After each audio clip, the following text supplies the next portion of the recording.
We are feeling that we can benefit from AI. We are using AI in agriculture to have a precise and modern agriculture techniques.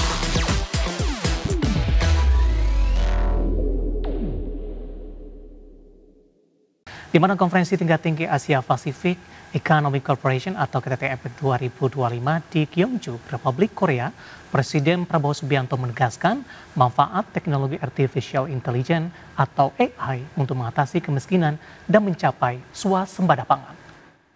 Dalam paparan di KTT Economy Leaders Meeting, di sesi kedua, Presiden Prabowo menekankan bahwa pemanfaatan kecerdasan buatan atau AI dan teknologi tinggi menjadi kunci bagi Indonesia dalam mempercepat pengentasan kemiskinan serta memperkuat ketahanan pangan.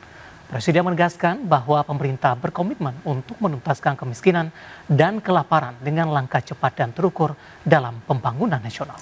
Ya, selain itu, Kepala Negara menjelaskan bahwa Indonesia kini mulai memetik hasil nyata dari penerapan kecerdasan buatan di sektor pertanian. Menurut Presiden Prabowo, teknologi modern memungkinkan peningkatan produktivitas pangan nasional hingga mencapai swasembada beras. Selain itu, Presiden juga menekankan komitmen pemerintah untuk memperkuat pendidikan dan keterampilan digital bagi masyarakat, di mana penguasaan teknologi menjadi kunci bagi kemajuan bangsa dan hanya dapat dicapai melalui kolaborasi erat di kawasan Asia Pasifik. We are concentrating all our efforts, and that's why we are feeling that we can benefit from AI. We are using AI in agriculture to have a precise and modern agriculture techniques, and this has made us self-sufficient in rice and corn production in 1 year. Our target was 4 years self-sufficiency, but the use of high-tech precision farming and AI has enabled us to increase our production to the highest level in the history of. Berikutnya pemirsa, di sela-sela KTT APEC 2025 di Korea Selatan, Presiden Prabowo Subianto melakukan pertemuan bilateral dengan Presiden Republik Korea Lee Jae-myung. Dalam forum bilateral ini, Korea Selatan sepakat tertarik untuk kerjasama pengembangan mobil nasional di Indonesia.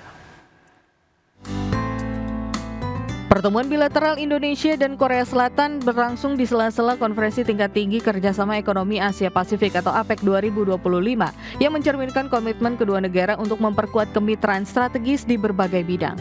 Salah satu kerjasama investasi adalah pengembangan mobil nasional berbasis listrik di Indonesia. Menteri Koordinator Bidang Perekonomian Erlangga Hartarto menyatakan bahwa pabrikan otomotif Korea Selatan Hyundai Motor menunjukkan kesiapan untuk berpartisipasi dalam pengembangan mobil nasional yang berbasis kendaraan listrik. Erlangga menegaskan selain Hyundai, sejumlah perusahaan besar asal Korea Selatan juga tengah menyiapkan investasi di Indonesia. Sementara itu mengenai skema kerjasama dengan raksasa otomotif Korea Selatan Hyundai tersebut masih akan dilakukan lebih lanjut. Tentu saja minat Hyundai sejalan dengan dorongan pemerintah Indonesia untuk memperkuat ekosistem industri kendaraan listrik nasional, mulai dari hulu hingga hilir, termasuk pengembangan baterai, infrastruktur pengisian daya, dan rantai pasok lokal. Selain Hyundai, Menko Erlangga juga menyinggung sejumlah perusahaan besar asal Korea Selatan yang terus memperluas investasi di Indonesia seperti Lotte Chemical dan POSCO. Dari Korea Selatan, Tim Liputan IDX Channel. Dari Asia pemirsa, di mana China menangguhkan pembatasan ekspor logam tanah jarang dan mengakhiri investigasi terhadap perusahaan chip asal Amerika Serikat.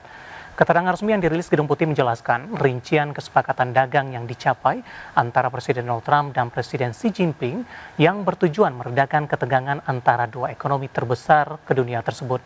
Sebagai bagian dari kesepakatan, China akan mengeluarkan lisensi ekspor umum untuk logam tanah jarang, galum, germanium, antimoni, dan grafit yang akan menguntungkan pengguna akhir dan pemasok asal Amerika Serikat. Di mana langkah ini secara efektif mencabut pengendalian ekspor yang diberlakukan Beijing pada April 2025 dan Oktober 2022. Selain itu, China juga sepakat menghentikan penyelidikan anti-monopoli dan anti-dumping terhadap sejumlah perusahaan chip asal Amerika termasuk Nvidia dan Qualcomm. Sebagai imbalan, Washington akan menunda penerapan sebagian tarif timbal balik terhadap China selama 1 tahun dan membatalkan rencana penerapan tarif 100% terhadap ekspor China ke Amerika yang semula dijadwalkan pada November 2025. Pemerintah Amerika juga akan memperpanjang masa berlaku pengecualian tarif berdasarkan Section 301 hingga 10 November 2026. Dan selanjutnya kita akan coba update dari beberapa bursa global, data terakhir yang berhasil dihimpun oleh tim redaksi kami. Dari bursa global, pemirsa, bursa ekuitas Wall Street ditutup menguat pada perdagangan Jumat 31 Oktober, terdorong oleh proyeksi laba optimistis dari Amazon. Namun sentimen investor masih tertahan akibat kekhawatiran bahwa The Fed bersikap semakin berhati-hati dalam melakukan pemangkasan suku bunga. Pada tutupan perdagangan Jumat, indeks Dow Jones average naik di 0,09% menjadi 47.562. Indeks S&P 500 menguat di 0,26% ke level 6.840 dan Nasdaq naik di 0,61% ke posisi 23.724. Ya, kita akan coba update data terakhir dari bursa Eropa, pemirsa, di mana bursa ekuitas Eropa ditutup melemah di perdagangan Jumat seiring investor mencerna laporan keuangan kuartalan yang beragam serta data inflasi kawasan euro yang relatif stabil. Indeks acuan pasar saham Eropa stok 600 turun di 0,51% ke level 571,89. Indeks Jerman turun di 0,67% ke 23.958 dan FTSE Inggris melemah di 0,44% ke 9.717. Vina, kita lanjutkan kembali. Musim rilis kinerja kuartal ketiga masih terus berlanjut dan kali ini datang dari emiten pertambangan batubara ini, di mana PT Indika Energi Tbk mengukuhkan penurunan kinerja selama 9 bulan di 2025. Ya, Perseroan mencatatkan laba bersih sebesar 479.123 dolar Amerika atau turun 98,6% dibandingkan dengan periode yang sama tahun lalu.